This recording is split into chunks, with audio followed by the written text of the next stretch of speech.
take me home, United, to the place I belong, to Old Trafford, to see United. Take me home, United Road.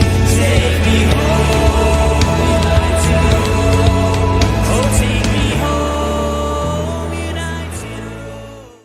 ሰላም እንደምናላችሁልን የታላቁ ማንቸስተር ዩናይትድ ደጋፊዎች በያላችሁበት የዓለም ክፍል ሁሉ ሰላማችሁ ብዝት ይበል። ለመላው የእስልምና እምነት ተከታይ የማን ዩናይትድ ኢንፎ አድማጮቻችን ደግሞ እንኳን ለ1446ኛው የኢድ አልአድሃ አረፋ በዓል በሰላም አደረሳችሁ ማለት እንወዳለን። በዓሉ ደግሞ መልካም በዓል ሆኖ እንዲያልፍላችሁ እንዲሁ በድጋሚ መመኘት እንወዳለን። ዛሬ በተለያዩ ርዕሰ ጉዳዮች ጋር ከእናንተ ጋር ቆይታ እናደርጋለን። ሶስት ጉዳዮች ከእናንተ ጋር ደግሞ ቆይታ እንድናደርግ ያደርጉናል። ማንቸስተር ዩናይትድ የቡድን ወይም ደግሞ የክለብ ስትራክቸር ለውጥ ማድረግ ችሏል። በድጋሚ ማለት ነው። አዲስ ሹምሽሮች አሉ። ትልልቅ ስሞች ወደፊት መጥተዋል። አንዳንድ ስሞች ደግሞ ወደ ኋላ እንዲሆኑ ተደርጓል። ሰር ዴቭ ብሬስፎልድ እና ጄሰን ዊልኮክስ የሚመለከት በጣም ወሳኝ መረጃ አምጥቼላችኋለሁ። ታስታውሱ እንደሆነ ሮበን አሞሪ የመጨረሻ ፕሬስ ኮንፈረንስ ላይ በሜዳ ላይም ከሜዳ ውጭ የክለብ የስትራክቸር ለውጦች ማድረግ አለብን እነሱን እንሰራለን ክረምት ላይ ብሏልና ይሄን በተመለከተ የሱን ቃልን በተመለከተ የሚፈጸም የክለብ ለውጥ ነው። እሱን አነሳላችኋል። ብራያን ምቡማን የተመለከተ መረጃ አለን ወይም አብዴት አለን። ማንቸስተር ዩናይትድ የመጀመሪያ ኢኒሻል ቢድ ማቅረብ ችሏል። ሁለተኛም የዝውውር ሂሳብ ሊያቀርብ ተዘጋጅቷል። ስለሱ እናነሳለን። ሌላው በጣም ትልቁ ጉዳይና ብዙ ሰዓት ከናንተ ጋር የሚያቆየን ማንቸስተር ዩናይትድ ቪክተር ኦሲሚንን ይፈልግ ነበረ ወይም ደግሞ ታርጌት ዋን ይመስል ነበር በአጥቂ መስመር ላይ። ግን አሁን ቢን ጃኮብ የቶክ ስፖርቱ እንደሚነገረን ከሆነ ቪክተር ዮኬሬሽ ጋር ስሙ በስፋት መያያዝ ጀምሯል። ለምን ከቪክተር ዮኬሬሽ ጋር መያያዝ ጀመረ? ዝውውሩ በምን ያህል ደረጃ ሊሳካ ይችላል? ማንቸስተር ዩናይትድ መቼ ነው የዝውውር ሂሳብ የሚያቀርብ የሚለውን ጉዳዮች እናነሳለን። ብቻ አብራችሁን ቆዩ። በቆይታችሁ ወቅት እንደወትሮ ሁሉ ከእናንተ የምንፈልገው ሰብስክራይብ እንድታደርጉ ነው፣ ለአዳዲስ አድማጮቻችን ማለት ነው። ከኛ ጋር ቤተሰብ ሆናችሁ መዘልቁ ደግሞ ላይክ አድርጋችሁ ቪዲዮን ጀምሩ። ይህን ስለምታደርጉልን ከልብ ከልብ እናመሰግናለን። የማን ዩናይትድ ኢንፎ አድማጮቻችን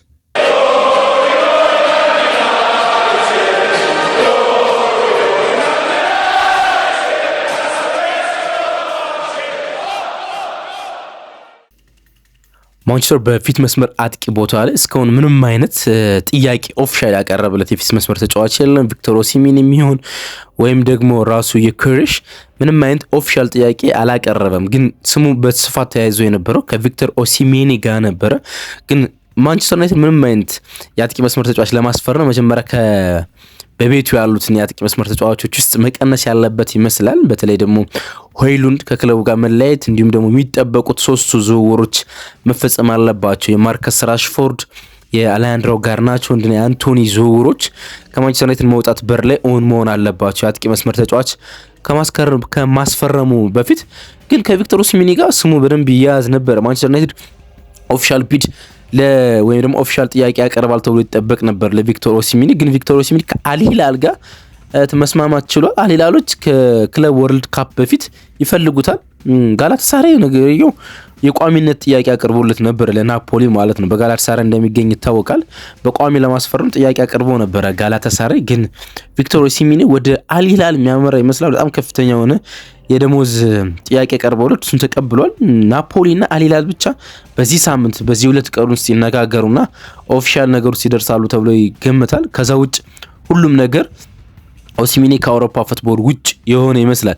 እናም የቶክ ስፖርቱ ጸሐፊ ቢን ጃኮብ እርግጥ ለቶክ ስፖርት ብቻ አይደለም ትዊተር ላይ በብዙ የአሁኑ ኤክስ የድሮ ትዊተር ላይ በብዙ የምትሳተፉ ሰዎች ታውቁታላችሁ ቢያውቃሉ። የኤክስ በጣም ታዋቂ ጋዜጠኛ ነው ቢን ጃኮብ። ለቶክ ስፖርት፣ ለጊሚ ስፖርት እንዲሁም ደግሞ አንዳንዴ ወደ ቴሌግራፍ ብቅ ብሎ ለቴሌግራፍ ይጽፋልና ትናንትና ባወጣቸው መረጃዎች ቢን ጃኮብ ከዩኬኤርስ ጋር ማንቸስተር ዩናይትድ ስሙ መያያዙን ነው መጻፍ የቻለ።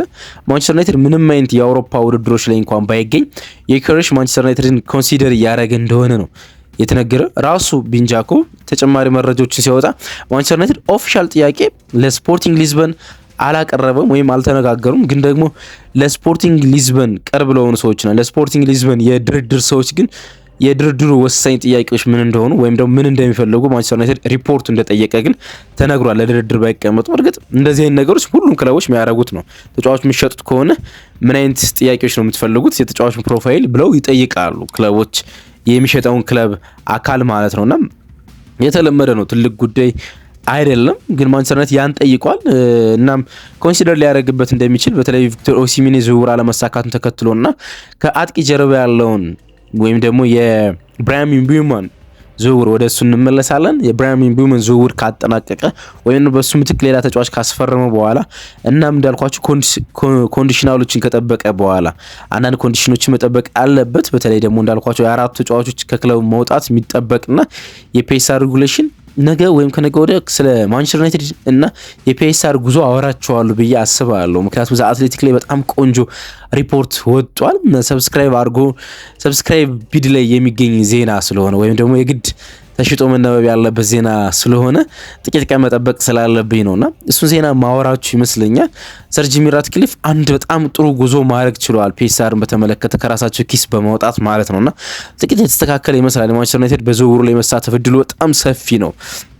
እሱን እናወራለን።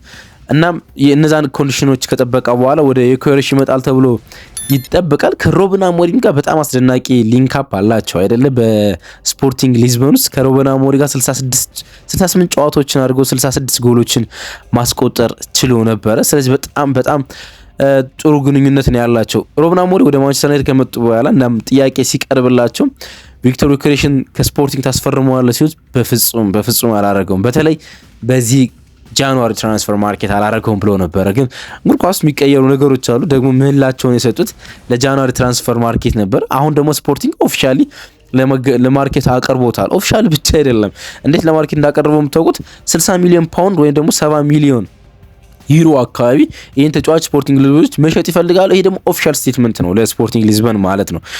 እንግዲህ ከውል ማፍረሻው ወደ 25 ሚሊዮን ፓውንድ ሪዳክሽን ኖሮት ማለት ነው፣ ወይም ደግሞ ዝቅ ብሎ ማለት ነው። 85 ሚሊዮን ፓውንድ ወይም ደግሞ ወደ 90 መጨረሻዎቹ አካባቢ ወደ 100 አካባቢ ሚሊዮን ዩሮ አካባቢ የሚጠጋ የውል ማፍረሻ ያለው ይሄኛውን ገንዘብ እንደማይፈልጉትና ከዛ ዝቅ ብሎ ሊደራደሩ እንደሚችሉ ነው እንግዲህ እየተዘገበ የሚገኘው ማለት ነው። ስለዚህ ሊሸጡት እነሱ ዝግጁ ናቸው ማለት ነው። በዚህ ውድድር ዓመት በጣም አስቸጋሪ በነበረውና ሩበን አሞሪም ወደ ማንቸስተር ዩናይትድ ከመጣ በኋላ ከብዷቸው የነበረው ፕሪሚየር ሊግን በመጨረሻ ሳምንት ማንሳት ችሏል። በዚህ ውድድር ዓመትም 54 ጨዋታዎችን አድርጎ 52 ጎሎችን ማስቆጠር ችሏል።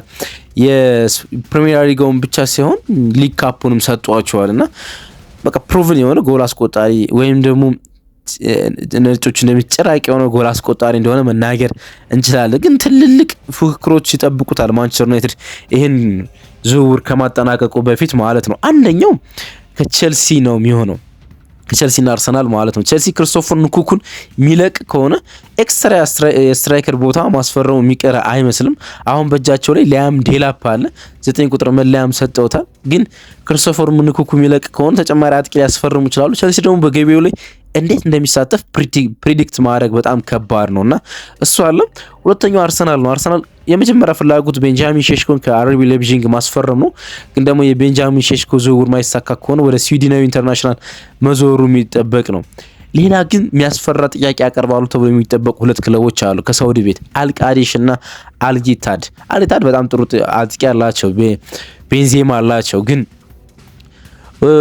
እሱ ማለት ቪክቶር ዩኬሬሽ ከወርልድ ካፕ በፊት ከ2026 ከአሜሪካ ወርልድ ካፕ በፊት ከአውሮፓ ይለቃል ተብሎ አይጠበቅም እንጂ ሁለቱ ክለቦች ትልልቅ ዝውውር ለሱ ሊያቀርቡ እንደሚችሉም ነው እንግዲህ እየተዘገበ የሚገኘው።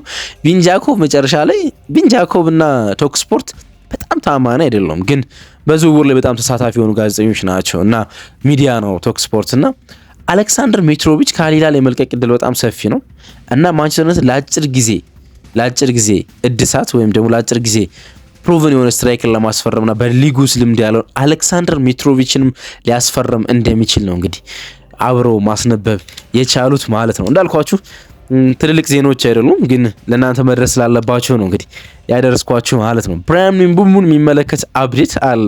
ሰምታችሁ ሊሆን ይችላል በሶሻል ሚዲያ ትናንትና ቀን ላይ የወጣ ዜና ስለነበረ አንዳንድ ጉዳዮችን እናንሳ። ይህ ካሜሮን ኢንተርናሽናል ማንቸስተር ዩናይትድ የመጀመሪያ የድርድር ሂሳብ ለብሬንፎርድ ማቅረብ ችሎ 45 ሚሊዮን ዩሮ ከአድሰንስ 10 ጋር በአጠቃላይ ፓኬጅ 55 ሚሊዮን ዩሮ ማቅረብ ችሏል።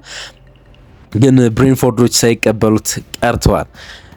አንድ አመት ነው የቀረው። አንድ አመት ለቀረው ተጫዋች በጂቴክ 1 ዓመት እንዲሁም ተጨማሪ ብሬንትፎርድ ከፈለገ 12 ወራቶችን ያህል ሊያራዝምበት የሚችል የ2 ዓመት ኮንትራቶች ብቻ ነው የቀረ ማለት ነው። ለዚህ 1 ዓመት ለቀረው ተጫዋች በቂ ነው ብሎ አስቧል ማንቸስተር ዩናይትድ። ደግሞ ትክክል ይመስላል። በፕሪሚየር ሊግ ውስጥ በጣም ፕሩቭን ከሆኑ አጥቂዎች እና ትልቅ ሂሳብ ከሚገባቸው አጥቂዎች አንዱ ነው። ግን ከኮንትራቱ አንጻር በጣም በቂ ይመስል ነበረ። ግን በአንድ ወቅት ቶማስ ፍራንክ ሰምታችሁት ከሆነ አይቫን ቶኒ ላይ እንዳደረገው ብራያን ምቤሞን እንሸጠዋለን ብለዋል። ግን ትክክለኛ ሂሳብ ሊቀርብልን ይገባል። በጣም ትክክለኛ ሂሳብ ሊቀርብልን ይገባል። እሱ ካልሆነ አንሸጥም ሲል ተሰምቶ ነበረ። አሁን እንደዛ ነው እንግዲህ እያደረጉ የሚገኙት ማለት ነው። ከማንቸስተር ዩናይትድ ከዚህ ከፍ ያለ ገንዘብ ይፈልጋሉ ነው የተባለ። በዚህ ውድድር ዓመት 20 ጎልና 8 አሲስት ላደረገው ተጫዋች ወደ 242 ጨዋታዎችን ለብሬንትፎርድ ላለፉት ዓመታት ላደረገው 70 ጎሎችና 51 አሲስቶችን ላደረገው ለዚህ ካሜሩናዊ ኢንተርናሽናል ተጫዋች ብሬንትፎርዶች ከዚህ ከፍ ያለ ሂሳብ ይፈልጋሉ ነው እንግዲህ የተባለ። ማንቸስተር ዩናይትድ ከዚህ በላይ ይሄዳል ተብሎ አይጠበቅም። ሄደ ከተባለ 55 ሚሊዮን ዩሮ በቀጥታ የሚቀርብ ሂሳብ፣ አድሰንስ ደግሞ በ5 ሚሊዮን ዩሮ ነው ሊያቀርብ የሚችል። አጠቃላይ የ60 ሚሊዮን ዩሮ ፓኬጅ ነው ሊያቀርብ የሚችል። ከዛ በላይ ሊሄድ አይችልም ነው የተባለው። ይኸውም አንዳንድ ሚዲያዎች እየጠቆሙት ያሉት ጄሰን ዊልኮክስ አዲሱ ስፖርቲንግ ዳይሬክተር፣ ኋላ መረጃ ላይ ስለሱ ሌላ ስም ማየት እየጀመሩ ነው። ታይለር ዴብሊን ግን እያሰቡ ነው የተባለ። የሳውዛምፕተኑ ከአጥቂ ጀርባና ማንቸስተር ዩናይትድ ከሳውዛምፕተን ሲጫወት ማንቸስተር ዩናይትድ አፈር ድሜ ካበሉ ተጫዋቾች አንዱ ነው ልትሉ ትችላላችሁ። በጣም አስደናቂ ወጣት ተጫዋች ነው ታይለር ዴብሊን፣ ደግሞም ግራ እግር ተጫዋች ነውና እሱን ማጤን ጀምረዋል ነው እንግዲህ እየተባለ የሚገኘው። የብራያን ምቤሞን ዝውውር ሁለተኛውን ሂሳብ ማንቸስተር ዩናይትድ ኦፊሻሊ ያላቀረበም፣ ግን ሊያቀርብ አስቧል። 55 ሚሊዮን ዩሮ እሱን ማይቀበሉት ከሆነ ማለት ነው። ብራያንን ተመልክቶ ያለው ተጨማሪ መረጃ ይሄን ነው። ወደ መጨረሻው እና ማንቸስተር ዩናይትድ የስትራክቸር ለውጥን ወደ ሰጠው መረጃ እናምጣ። በጣም የቅርጽ ለውጥ እንዲያስከትል ያደረገው ማለት ነው። ጄሰን ዊልኮክስ የማንቸስተር ዩናይትድ ቴክኒካል ዳይሬክተር የነበረው ሰው የማንቸስተር ዩናይትድ ዳይሬክተር ኦፍ ፉትቦል ተብሎ ተሽሟል። ቀላል ዜና እንዳይመስላችሁ። ምክንያቱም ማንቸስተር ዩናይትድ በሰር ጂሚ ራትክሊፍ ከተቃኘ በኋላ ወይም ደግሞ ኢኒዮሶች ወደ ማንቸስተር ዩናይትድ ከመጡ በኋላ ዲሴምበር 2023 ከክሪስማስ ዋዜማ በፊት ማንቸስተር ዩናይትድ ከደረሱ በኋላ የማንቸስተር ዩናይትድን ቅርጾች በሙሉ ያበጀው ሰው ሰር ጂሚ ብሬስፎልድ ነው። ሰር ዴቭ ብሬስፎርድ ይቅርታ። ይሄ 61 ዓመት ብሪቲሻዊ ወይ ነው በእንግሊዝ ምድር ውስጥ በጣም ተከባሪ የሆነ ሰው ብዙ ነገሮችን በማንቸስተር ዩናይትድ ውስጥ ሰርቷል። ጥሩ የሆኑ መጥፎም ማለት ነው። ብቻውን ሪፖርት የሚያስፈልግ ከሆነ እናወራበታል ሌላ ቀን ማለት ነው። ግን በጣም ብዙ ስራዎችን የሰራ በብሪቲሽ ውስጥ በጣም የሚከበር ሰው ነው። ምክንያቱም የቶር ደ ፍራንስን ማሸነፍ የቻለ ብሪቴናዊ የመጀመሪያው ብሪቴናዊ ነው። ከዛ ደግሞ ሰር ሚል ማዕረግ ብሪቴኖች የሰጡት በጣም የሚከበር ሰው ነው። የብሪቲሽን የብስክሌት ፌዴሬሽን ለብዙ ዓመታት የመራ ሰው ነው። ከዛ በኋላ ኢኒዮስ በስፖርት ካምፓኒ ሲቋቋም እንደ ስፖርት ካምፓኒ ሲቋቋም በኢኒዮስ ስር ያሉ ክለቦችን መምራት ጀመረ። አጠቃላይ ብስክሌት፣ ኔንስን በፈረንሳይ ፉትቦል ውስጥ፣ ሌሎች ደግሞ የፎርሙላ 1 ክለቦች አሏቸው በአሜሪካ ውስጥ። እነዚህን ክለቦች አጠቃላይ መምራት ጀመረ በኢኒዮስ ማለት ነው። በስፖርቲንግ ዳይሬክተር ውስጥ ሆኖ ማለት ነው። በስፖርቲንግ ዳይሬክተር ውስጥ አጠቃላይ ሆኖ የኢኒዮስን አጠቃላይ መምራት ጀመረ። ማንቸስተር ዩናይትድ ሲመጣ ምንም አይነት ስፖርቲንግ ዳይሬክተር እና ቴክኒካል ዳይሬክተር እንዳልነበረው ይታወቃል። የክለብ ስትራክቸር ለውጥ ማንቸስተር ዩናይትድ ማድረግ ነበረበት። ወደ ኢሮፒያን ክለብ ስትራክቸር መምጣት ነበረበት። እንግዲህ ድሮን የነበሩት አስታውሱ እንደሆነ በጣም ሊንክ ያደረጉ ሁለት ጉምቱ ሰዎች ማንቸስተር ዩናይትድ ነበሩት። ሰር አሌክስ ፈርጉሰን ቀጥታ ከሲኢኦ ዴቪድ ጂል ጋር ቀጥታ ይገናኙ ነበረ ማለት ነው። ይሄን ሰር አሌክስ ፈርጉሰን ይቅርታ ከክለቡ ጋር ከተለያዩ በኋላ ግን ቅርጽ ለውጥ ማምጣት ነበረባቸው። ኢሮፒያን ፉትቦል ሞዴል የሚባለው ማምጣት ነበረባቸው። አልተሳካም ነበር። ግን እነ ሰር ዴቭ ብሬስፎርድ እና ሰር ጂሚ ራትክሊፍ ወደ ማንቸስተር ዩናይትድ ከመጡ በኋላ ግን የቅርሱን ሁኔታ ማስመር ጀመሩ። ግን ዳና ሸዋርዝ የሚኑ ጄሰን ዊልኮክስ ወደ ማንቸስተር ከመምጣታቸው በፊት ብዙ ነገሮችን ማድረግ ነበረባቸው። ለምሳሌ የአሰልጣኝ ሹመቱን ማጽደቅ ወይም ማቆየት፣ ኤሪክ ቴን ሃግ በማንቸስተር ዩናይትድ እንዲቆይ ማድረግ፣ እሱን ማድረግ ነበረባቸው። ከዛ በኋላ ነው እንግዲህ የዳና ሸዋርዝ ቅጥር የተፈጸመው ዲሴምበር 2024። እንዲሁም ደግሞ ቴክኒካል ዳይሬክተር ሆኖ ጄሰን ዊልኮክስ ወደ ማንቸስተር ዩናይትድ የመጣ ማለት። ሁለቱም ሰዎች ቢመጡም ትልቅ ውሳኔዎችን የሚያልፉት በሰር ዴቭ ብሬስፎልድ ነበር። እያንዳንዱ የማንቸስተር ዩናይትድ ጨዋታዎች ሜዳ ውስጥም ከሜዳ ውጭም ያሉትን ያያል። ተመልክታችሁት ከሆነ መነጽር የሚያደርግ መላጣ ሰውዬ ከሰር ጂሚ ራትክሊፍ ጎን የሚቀመጥ እሱ በሌለበት ጊዜም ካሜራው የማንቸስተር ዩናይትድ ጨዋታ ከመጀመሪያው በፊት የሚደቅንበት ሰው ማለት ነው። እና ምን አይነት ስራዎችን በማንቸስተር ዩናይትድ እንደሰራ ልንገራችሁ። ባለፉት 1 ዓመታት ማለት ነው የካሪንግተንን ወይም ደግሞ የልምምድ ማዕከል እድሳት 50 ሚሊዮን ፓውንድ አወጥቶ ማደስ ችለዋል። የቴን ሃግን ቅጥር ማለት ውል ማደስ እንዲሁም ደግሞ ስንብት ፈጽሟል። ሩበን አሞሪም ቀጥረዋል።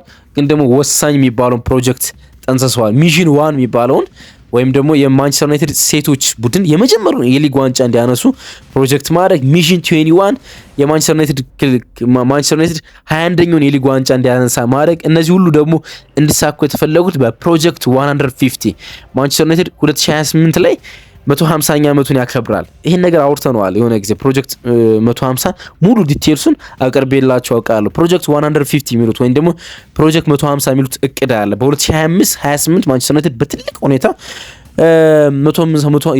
የክለቡ ምስረታ 150ኛ ዓመት ማክበር ይፈልጋል። ማክበር ይፈልጋል።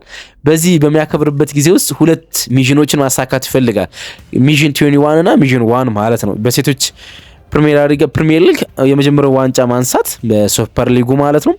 እንዲሁም ደግሞ በወንዶቹ በእነዚህ 2 እና 3 ዓመታት ውስጥ 21ኛውን የክለቡን የፕሪሚየር ሊግ ዋንጫ ማሳካት ማለት ነው። እነዚህን ሁሉ የጠነሰሰው ሰው እና የጻፋቸው ሰው ሰር ዴቪድ ብሬስፎርድ ነው። አሁን በይፋ ሰር ዴቪድ ብሬስፎርድ ከማንቸስተር ዩናይትድ ጋር የሚያያይዘውን ጉዳይ ላይ እንዲርቅ ተደርጓል ማለት ነው። የኢኒዮስ ስፖርቲንግ ዳይሬክተር ሆኖ ይቀጥላል። የኢኒዮስ ግን በየዕለቱን በሚፈጸሙ የማንቸስተር ዩናይትድ ጉዳዮች ላይ ግን አይሳተፍም ማለት ነው። ስለዚህ ማን ነው ስፖርቲንግ ዳይሬክተር የሚሆነው ስትሉ ጄሰን ዊልኮክስ ፕሮሞት ተደርጓል። ከቴክኒካል ዳይሬክተር ወደ ስፖርቲንግ ዳይሬክተር ተሹሟል። ስለዚህ ከዚህ በኋላ የሚፈጸሙ እያንዳንዱ ዲቴይል የዝውውር ጉዳዮችን የሚመራ ሲሆን ቀጥታ ተጠሪነቱ ለሰር ዴቪድ ብሬስፎርድ ሳይሆን ለማንቸስተር ዩናይትድ ሲኢኦ ኦማር ቤሬዳ ይሆናል ማለት ነው። ስለዚህ ኦማር ቤሬዳ እና እንዲሁም ደግሞ ጄሰን ዊልኮክስ በአሁኑ ሰዓት ማንቸስተር ዩናይትድ በቀጥታ የሚመሩ ሰዎች ይሆናል ማለት ነው።